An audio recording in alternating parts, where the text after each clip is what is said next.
they just called us. Whoa. Ooh. What you just heard was an electrical arc created by a homemade booby trap. However, the intended target was Michael Wilson's pregnant wife, Ashley. Someone had attempted to murder Ashley and her unborn baby by electrocution. Michael's erratic behavior and obsession with her cheating made him the #1 suspect. On December 26, 2017, Flagler County deputies responded to a 911 call from Ashley's stepfather, John. Okay. And I have a key. She's had trouble with her kind of estranged husband. She's And we filed talked for to divorce. Officer Jacobs. So they're not divorced. No, but Okay. he left about. He left about a month ago. He left. Okay. This is a really twisted Bizarre story, but anyway, she situation. went to Tennessee for Christmas, He was up there. and he was actually there. But on the Okay. way When he back, found out that she was there, he came back down. Michael, who had recently been diagnosed with a mental illness, made some disturbing comments to Ashley about what she would find at her house, so she called John to check it out.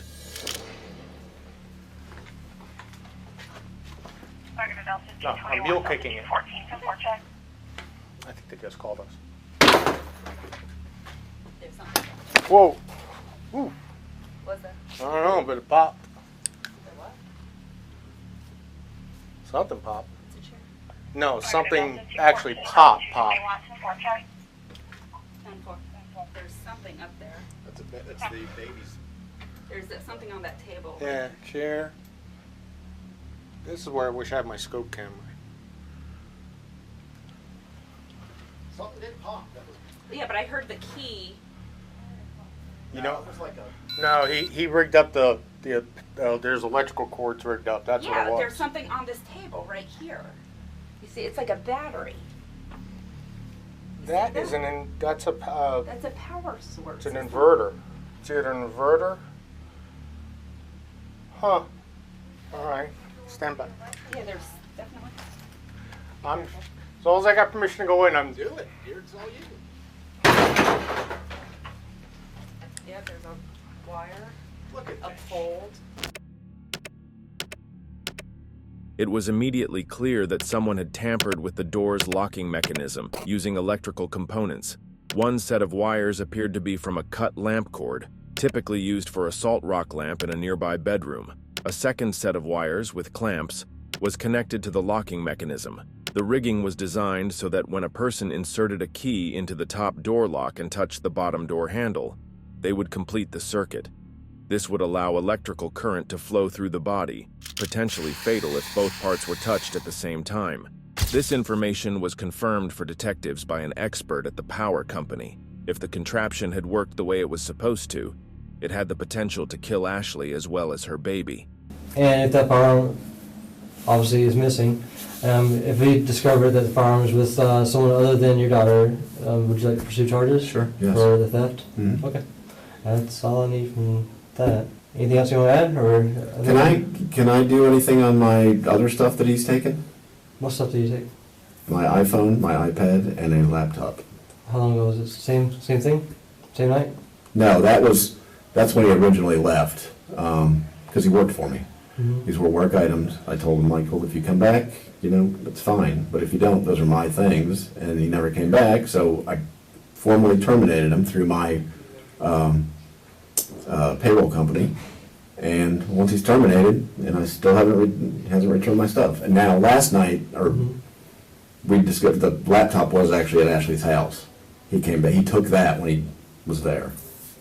So Okay, so he took the iPhone and the iPad when he originally left. mm-hmm. And I have text that's saying, I'll leave it in the truck when I leave and all this stuff, and he didn't. But then the laptop, he left at home when he left to go to Ohio or wherever, and then this past time when he was there, it's gone. So he took it. Detective Blanton also spoke with John, who explained that they had attempted to enter but never made contact with both parts of the door's locking mechanism at the same time. John also mentioned noticing smart cameras in the toilet, which he had retrieved and discarded in the kitchen trash. In the main bedroom, Detective Blanton noticed love letter-style sticky notes and letters scattered across the bed, along with a photo album.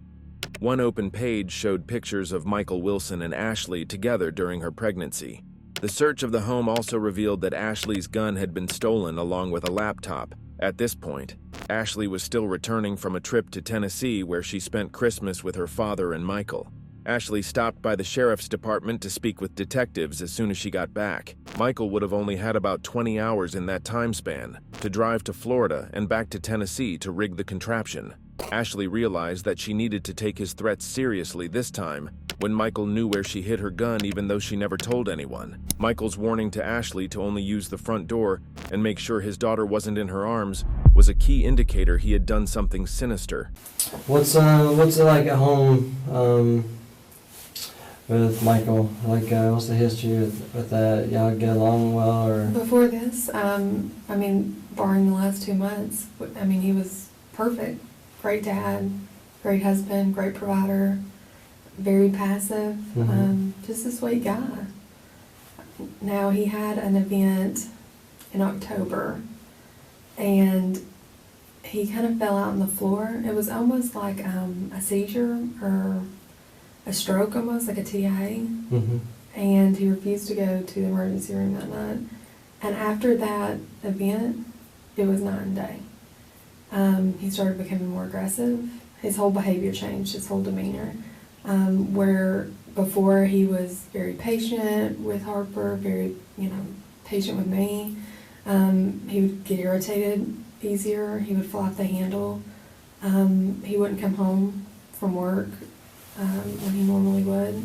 He'd stay out later. It was just a complete night and day. What about, what does he do for a living? Well, before this, he hasn't worked in a month, but before this, he worked for my stepdad as a field supervisor for his construction business, for my stepdad's construction business at Coastal Cable. Okay. And, what do you do for the, you stay home mom? I was a stay-at-home mom until this happened. Then I went to work for my stepdad. Okay. I'm an office manager there at Coastal Cable now. Since October? Or Since the beginning of December, which is actually when he left at the end of November. Okay. He went and saw his primary for the follow-up, and his primary diagnosed him as paranoid schizophrenic. With ADD and high blood pressure. And when he got that diagnosis, it was completely different. He called me and he said, "There's no way this is right. This is quack doctor. You've set me up," which had kind of been a running thing the last week or so prior to this.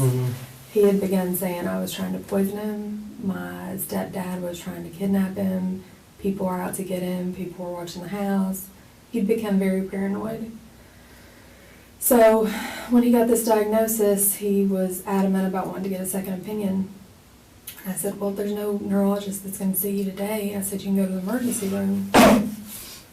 And so my stepdad and mom called him and said, because I was sick with pneumonia at the time with the baby, and they said they would go with him to the emergency room in Halifax. And he said, okay. So he went and met them at the emergency room, and I guess during that process, he became very irritable, said that he had been kidnapped and drugged there against his will. And when my stepdad and mom left, because they had drove him there, he'd met him at the shop before, he said, just call me when they discharge you and I'll come and get you. He never called. He just left the hospital and started walking, and then I think got an Uber. He went to the shop, which is where his truck was, and sat there. At that time, he had texted me a few texts saying that I better not be at the house when he gets there, and some other things that were kind of reading between the lines of it may get violent. So I called my stepdad and told him what was going on and asked him if he'd heard from him because he was supposed to pick him up. And when he called the hospital, they had said that he had left. So he found out that he was at the shop. I guess somebody at the shop that was there had called my stepdad.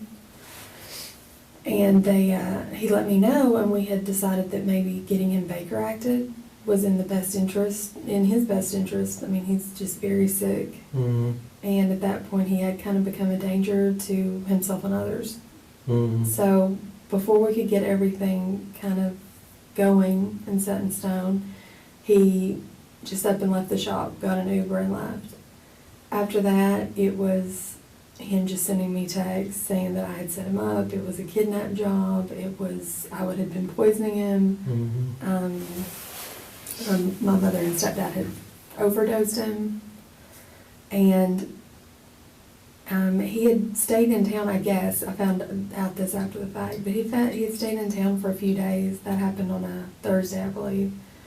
But on Sunday he left to go to Ohio, which is where he has family, and he had been there for the last 3 weeks leading up to the Christmas event.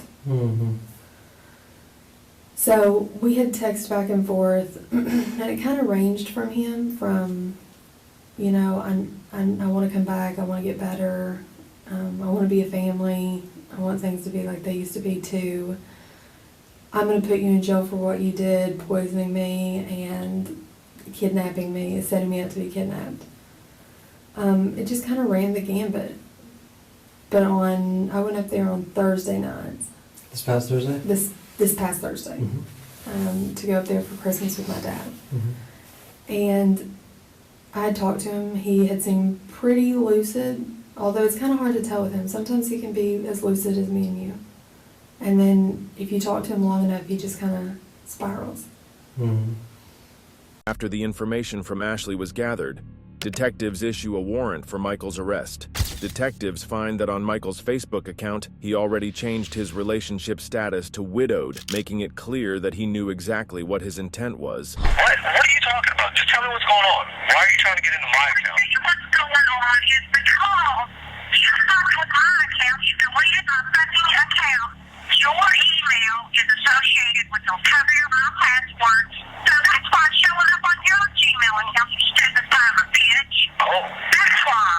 Wow. I believe they were linked. I'm sick of your shit. I'm sick of all of it. Do you hear me? I'm sick of you. I want you out of my life forever. You guys are going. And everybody else that I know of. You're going to prison, so it doesn't really matter. You won't have anybody in your I'm going to prison. Hey, buddy, you better be watching your ass, because you know what? They're coming after you. Coming after you. All right. Okay, where are you? Where are you then? Let me tell you where you are. Tell me where you are. I'll come meet your fucking ass and beat you into the ground like the damn pussy you are. Well, I'm on my way to 110 Whitehall Drive where I live. Well, good. Good. Go. Please go. I'll have the police pick you up there, okay? Sure. Go ahead. I've already talked to Daytona. I've already talked to Orman, and Orman's on their way to your home. Yeah, that's what I'm dealing with, guys. So if you could get Loopy under control, I'm down. I filed for a temporary protection order. Sergeant Miller will be in touch with you from Flagler County. If you need something and have a serious conversation, then get Crazy off my Gmail account and quit having her hack it. I have to reset it every 5 minutes. It's hard to do that. It's hard to do anything when I can't even have my Gmail account. I would love to see Harper. I would love to see the kids. But unfortunately, I fear for my life because Jay said the life insurance policy was canceled, and it is not. Everything I have is on recording. Everything I have is on video. So tip me. I am going to the law. It's gotten ugly. I'm sorry, Ashley. I think we could have worked this out, but I don't see us working this out with your family sticking their nose in the middle of it. ATF is after Jay. And I tell you what, it's not looking good for anybody down there, and especially with stuff like this. Only thing I can do is use my rights and show them all of the evidence. Detectives were able to ping Michael's phone to a location in Knoxville, Tennessee, where Knoxville police arrested him in a parking lot outside of a resource center.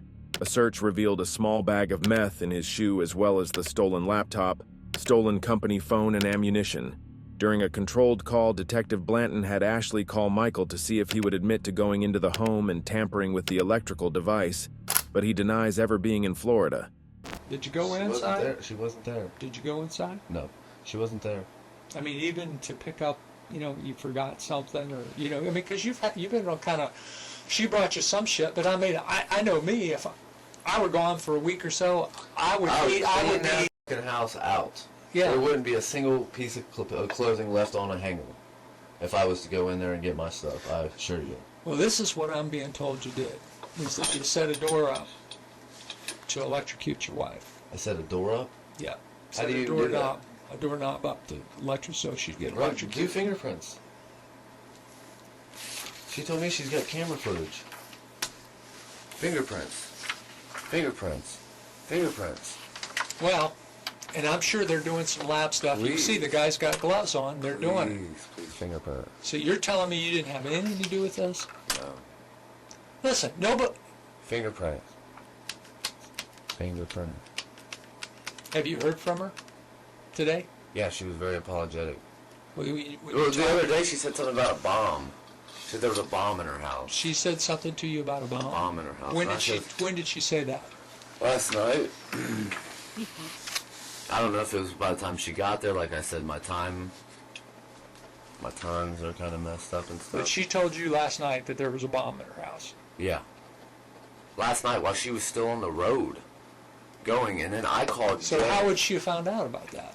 Hell if I know. I'm telling you, they're setting me up. This is bullshit.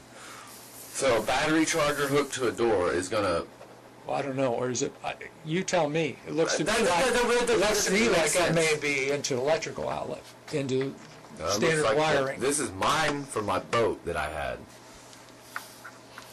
That is my charger from my boat, from my 17-foot So that, backtracker. so that red, the That red, trigger- I bought this at Harbor Freight. That's mine. So that's, I mean, my fingerprints are going to be on that either way. See, that's what I'm telling you. Yeah. Why would I do the front door? I didn't even go in.